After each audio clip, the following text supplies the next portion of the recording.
Hello नमस्कार साथियों, कैसे हैं आप सब। आई होप आशा करते हैं आप सब अच्छे होंगे। अभी जो हम चला रहे हैं मिडाइवल हिस्ट्री का सेशन चल रहा है हमारा, जो कि है ब्रिटिश राजनीतिक एवं प्रशासनिक नीतियाँ। आज का टॉपिक है, हम ये बुक मिसलेनियस कर रहे हैं एवं रिवीजन कर रहे हैं। सार संग्रह का बुक है जिसमें कि हमारा मॉडर्न हिस्ट्री चल रहा है। और बात करते हैं आज हम ब्रिटिश राजनीतिक एवं प्रशासनिक नीतियाँ क्या क्या हुई है। तो देर न करते हैं, बढ़ते हैं आगे। आप हमारे साथ बने रहेंगे जिससे कि आप आगामी परीक्षाओं को भेजने के लिए आप हमारे साथ रेडी रहेंगे। तो देखते हैं आज के टॉपिक में। ब्रिटिश मतलब अंग्रेज के बारे में बात करता है, ठीक है। अंग्रेजों का भारत पर वास्तविक बोला जाता है, अंग्रेजों पर भारत पर वास्तविक राजनीतिक नियंत्रण कब से प्रारंभ हो गया था। वह इलाहाबाद की संधि से 1765 बनी। ये बाबर के समय से यहाँ पर अंग्रेजों का शासन प्रारंभ हो गया था, ठीक है। कब से? 1765 से, ठीक है। बंगाल में द्वैत शासन किसके द्वारा लागू किया गया है? लॉर्ड क्लाइव के द्वारा बंगाल में द्वैत शासन की नीति लाई गई थी, ठीक है। वर्ष 1772 में किस गवर्नर ने द्वैत शासन को समाप्त कर दिया था? वह वारन हेस्टिंग के द्वारा द्वैत शासन को 1772 में समाप्त कर दिया गया था, ठीक है। आगे बात करते हैं, भारत में न्यायिक सेवा का जन्मदाता किसे माना जाता है? वारन हेस्टिंग को माना जाता है। और ये पूछा जाएगा, भारत में सहायक संधि का जन्मदाता किसे माना जाता है? वह किसे माना जाता है? डुप्ले को माना जाता है, ठीक है। आगे बात करते हैं, वारन हेस्टिंग के कार्यकाल में रेगुलेटिंग एक्ट 1773 के अंतर्गत, रेगुलेटिंग एक्ट बहुत सारे हैं जिसमें कि है 1773 का रेगुलेटिंग एक्ट। वर्ष के अंतर्गत वर्ष 1774 में कलकत्ता में सुप्रीम कोर्ट की स्थापना की गई। बोला जाएगा कि कलकत्ता में सुप्रीम कोर्ट की स्थापना किसके शासनकाल में किया गया था? वहाँ उस समय के गवर्नर कौन हुआ करते थे? अंग्रेज गवर्नर कौन हुआ करते थे? वारन हेस्टिंग। कब किया गया था? 1774 में कोलकाता में सुप्रीम कोर्ट की गठन किया गया था, ठीक है। इसके प्रथम मुख्य न्यायाधीश सर एलिजा इम्फे थे। एवं पूछा जाएगा कि इनके प्रथम न्यायाधीश कौन थे? सर एलिजा इम्फे हुए हैं, ठीक है। आगे बात करते हैं, भारत में पुलिस सेवा एवं सिविल सेवा का जन्मदाता लॉर्ड कॉर्नवालिस को कहा जाता है। और यहाँ से कहा जाता है सिविल सेवा की परीक्षाओं का ही लॉर्ड कॉर्नवालिस के द्वारा आरंभ किया गया था। एवं पूछा जाएगा कि विश्व में सबसे पहले कंपटीशन सिविल सेवा प्रारंभ करने वाला वो कौन सा देश है? तो वह चीन होगा, ठीक है।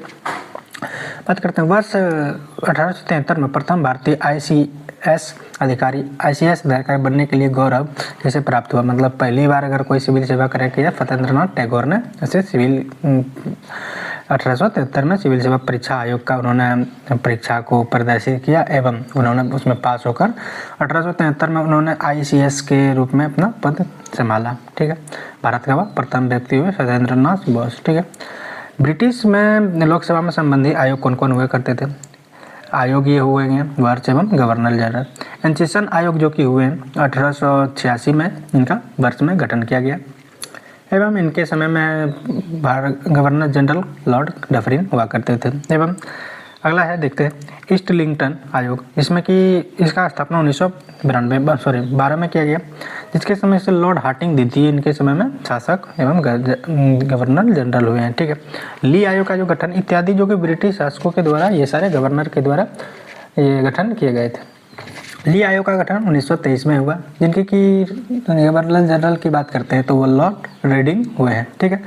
आगे बढ़ते हैं, भारत सरकार की बात करते हैं। भारत सरकार के अधिनियम 1935 का अधिनियम एक्ट आया था, जिसके अंतर्गत संघीय लोक सेवा आयोग के गठन का प्रावधान किस आयोग के सुझाव पर किया गया? वह ली आयोग के अध्यक्षता में एवं इन्हीं के सुझाव के आयोग में कब? 1935 के अधिनियम के एक्ट में किया गया, ठीक है। भूमि सुधार के उद्देश्य से भारत में स्थानीय बंदोबस्त प्रणाली किसके द्वारा लागू की गई? वह लॉर्ड कॉर्नवालिस के द्वारा अस्थायी बंदोबस्त की नीति लाई गई, ठीक है। भारत साम्राज्य विस्तार के उद्देश्य से सहायक संधि का प्रणाली की शुरुआत किसे माना जाता है? लॉर्ड वेलेस्ली एवं जन्मदाता डुप्ले को माना जाता है, ठीक है। सहायक संधि स्वीकार करने वाला प्रथम राज्य कौन था? हैदराबाद, यानी 1798 में इन्होंने अपना सहायक संधि स्वीकार किया था। कौन सा राज्य हुआ है? हैदराबाद हुआ, ठीक है।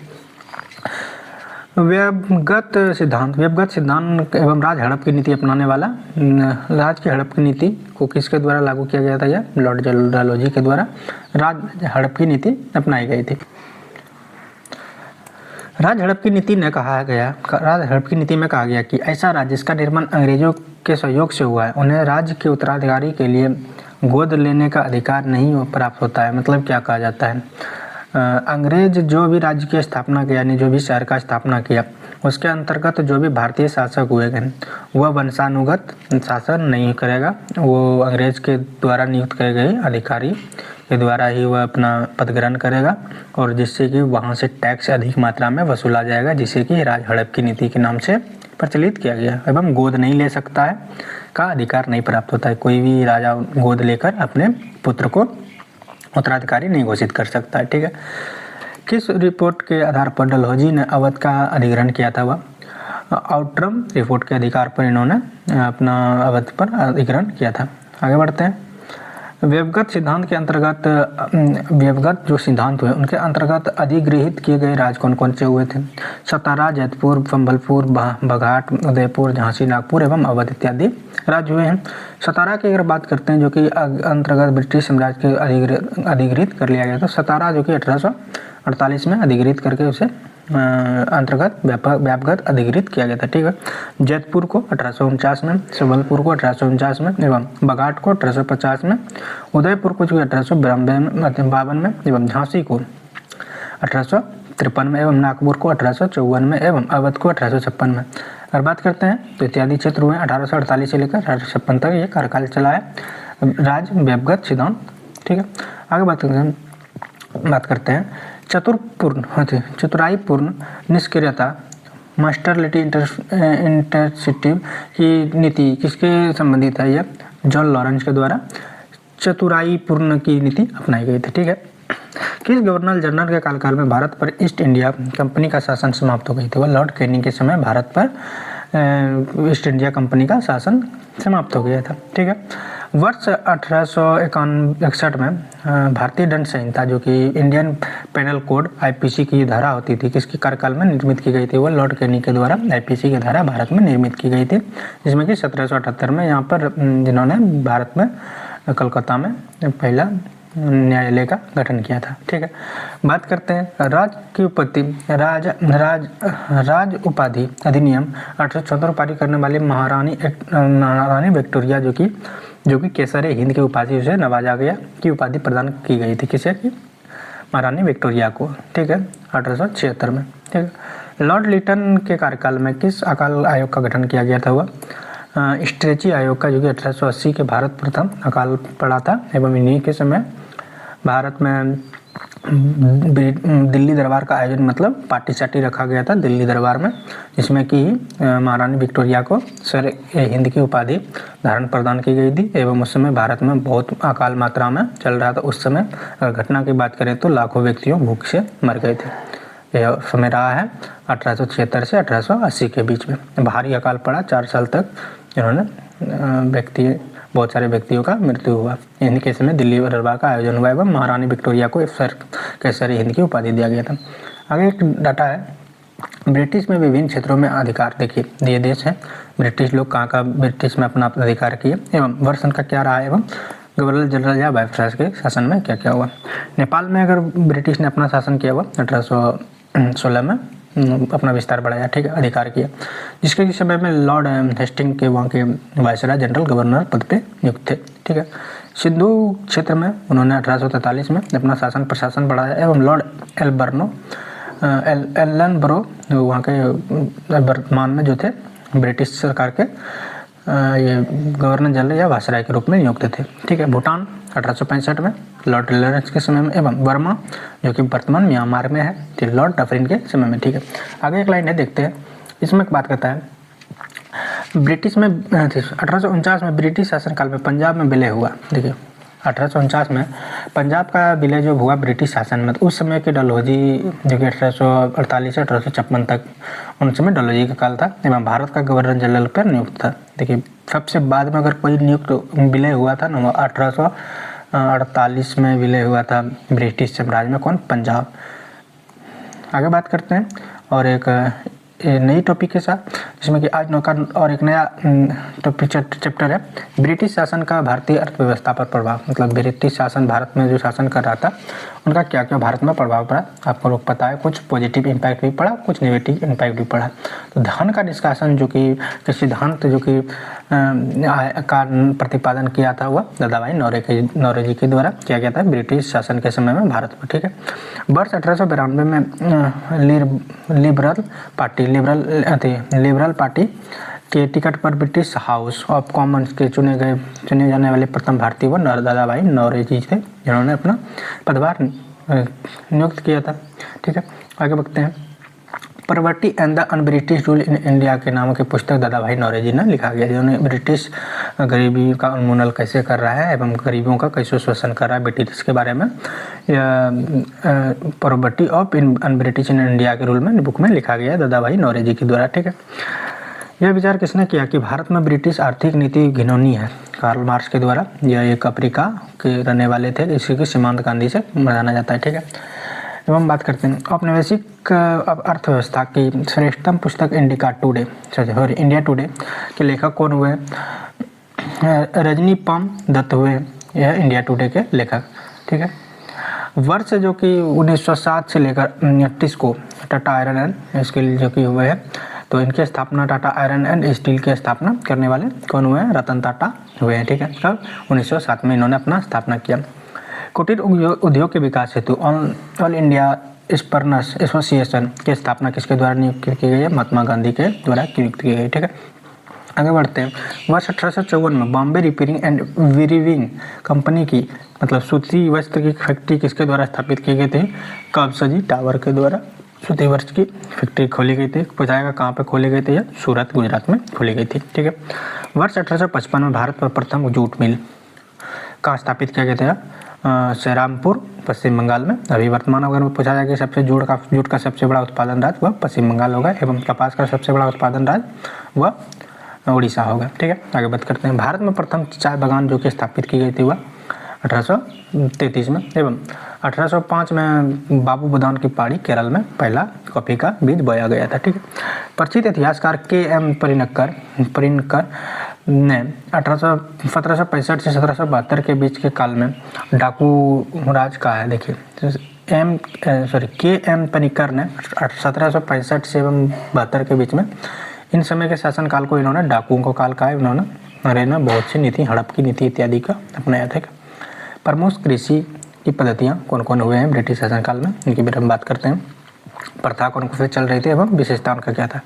तीन कठियाई प्रथा जो चल रही थी, इस प्रथा के अंतर्गत चंपारण, बिहार, पूर्णिया इत्यादि बगान में जो कि मालिकों के अनुबंध की अपनी भूमि पर 3 कट्ठा नील उपजाने की उन्हें सलाह दिया जाता था। जबरदस्ती भाग पर नील की खेती करना अनिवार्य हो जाता था, जिससे कि जिन भूमि पर नील की खेती हो जाता था वह भूमि बंजर हो जाता, जिसके कारण लोग नील की खेती नहीं करना चाहते थे, जिनके कारण यह नील की खेती तीन कठिया प्रथा का विरोध हुआ। एवं अगला दक्कनी प्रथा जो हुआ है, इन प्रथा के अंतर्गत ब्रिटिश व्यापारी भारतीय उत्पादकों, कारीगरों, शिल्पकारों आदियों को निर्मित माल प्राप्त करने के लिए अग्रिम अथवा पेशगी के रूप में धन देता था। देखिए मतलब बोलता था कि भारत में जो भी लोग अब ब्रिटिश के सामान को उत्पादित करता था कि हम भारत से ले आएंगे, तो उसके लिए सेबल जो बनाता था उसके लिए ब्रिटिश सरकार उनको अलग से धन देता था और लोग उन्हें बना के देते थे और वो व्यापार करते थे। बाकी की जब हुआ कि मतलब जैसे कि स्वदेशी आंदोलन जब हुआ, तब से उन्होंने ब्रिटिशों को सामान अपना बनाकर बेचना बंद कर दिया एवं जो भी बनाता था खुद से उपयोग करता था, ठीक है। ब्रिटिश काल में भू राजस्व व्यवस्था किस प्रकार का थी, देखते हैं, बात करते हैं। 3 प्रकार की भू राजस्व व्यवस्था सर्वप्रथम चल रहा था। अस्थायी बंदोबस्त, जिसको कि जमींदारी बंदोबस्त के नाम से जानते हैं। दूसरा रैयतवाड़ी एवं महलवाड़ी। महलवाड़ी मतलब महलों का, रैयतवाड़ी मतलब भूमि टुमरो, ठीक है। तो जमींदारी बंदोबस्त के समय में जो कि उनका जनरल या गवर्नर की बात करते हैं लॉर्ड कॉर्नवालिस, जिनका काल हो रहा है 1793 में। ये बंगाल, बिहार, उड़ीसा में इत्यादि में यह चल रहा था जमींदारी। बनारस, उत्तरी कर्नाटक इत्यादि में जमींदारी बंदोबस्त चल रहा था। एवं समस्त ब्रिटिश भारत का 19% क्षेत्रों में ब्रिटिश ये जमींदारी बंदोबस्त की अधिग्रहित क्षेत्र में चल रहा था। और बात करते हैं भूमि का अधिग्रहण, इसमें किया जाता था सदैव के लिए जमींदार से भूमि छीन लिया जाता था, जिसमें कि अपना रोजगार बसार करते थे ब्रिटिश इंडिया में। ब्रिटिश सरकार को राजस्व देने के लिए जिम्मेदार होते थे। मतलब जो भी ब्रिटिश के समय में आ जाते थे तो उनको ही मतलब ब्रिटिश को टैक्स देना ही पड़ता था। किसमें? ये हो जाता था जमींदारी बंदोबस्त के अंतर्गत, ठीक है। दूसरा अगर बात करते हैं तो रैयतवाड़ी में जिनका कि शासनकाल रहा है थॉमस मुनरो 1820 में। ये जो कि रैयतवाड़ी व्यवस्था में क्षेत्र कौन सा? बम्बई, मद्रास, असम इत्यादि ये सारे क्षेत्र थे, जिसमें कि ब्रिटिश साम्राज्य का 51% ये क्षेत्र को अधिग्रहित करता था, जिसमें कि भूमि का मालिक किसान होता था एवं ब्रिटिश सरकार को राजस्व देने की जिम्मेदारी किसान की होती थी। मतलब ब्रिटिश सरकार को भारतीय लोग उन्हें टैक्स देते थे। टैक्स देने का दर था 33 से 55% टैक्स देते थे। मतलब किसान के पास कुछ बचता ही नहीं था।